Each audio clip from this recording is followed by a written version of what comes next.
just trying to be decided like the MVP of the NBA. The MVP, the center fielder, the MVP center fielder, meaning between him and Matt Vierling and the injured Odubel Herrera, is Mickey Moniak. He wins the center field job. That I decree it. That's what happens. We're going to have from one of our sponsors, PHL Sports Nation, we're going to have our man Matt Kerwin on the show coming up in just a second to break it all down for us. But the guy belts 2 home runs yesterday, the first of which he turned on and just smacked into right field. And it was funny because Kyle Schwarber, who led off the game for the Phillies, belted one over the highway in Clearwater. And Tom McCarthy goes, that might be the farthest ball I've seen hit in spring training. So not to be outdone, Mickey Moniak, some innings later, comes up and belts another one in the very similar spot, in the exact same direction as Kyle Schwarber. And Tom McCarthy goes, oh, wow. I don't know if that was as far as Kyle Schwarber, but it was pretty close. Mickey Moniak was a guy that was not supposed to have power.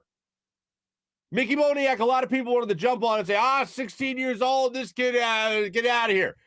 And he has, over the last 3 years, has bulked up. He has been in the weight room. He has been in the batting cages. He has been working on his game. You know why? Because right out of the gate, people were taking right there, that little bag, and it was there, bust label. Bust. Bust. Bust. And it's like, kid, he hadn't even been in the majors yet. Barely got his feet wet. And now he's got that opportunity to really take the center field reins.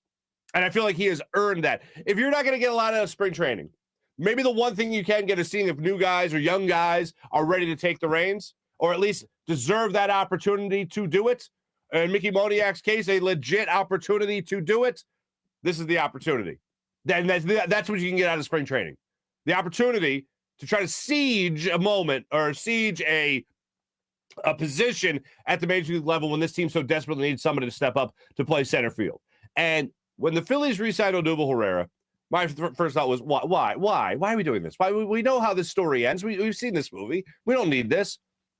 And it came up on the show after they signed Odubel Herrera. Moniak, Vierling, even Scott Kingery, who has already been optioned away. One of these guys, Adam Hazley, who they traded away, one of these guys had to step up and save the Phillies from themselves. And that hasn't happened. The first couple of weeks of the season, that opportunity is going to be there, whether it's for Mickey Moniak, who I think it should be, or Matt Vierling, or you even have a chance to see them both a lot in the first couple of weeks of the season. But it's going to be up to those two to save the Phillies from themselves until you take over the center field spot. Mickey Moniak, 2 home runs yesterday, 310 in spring is what he was hitting. That is just great to see.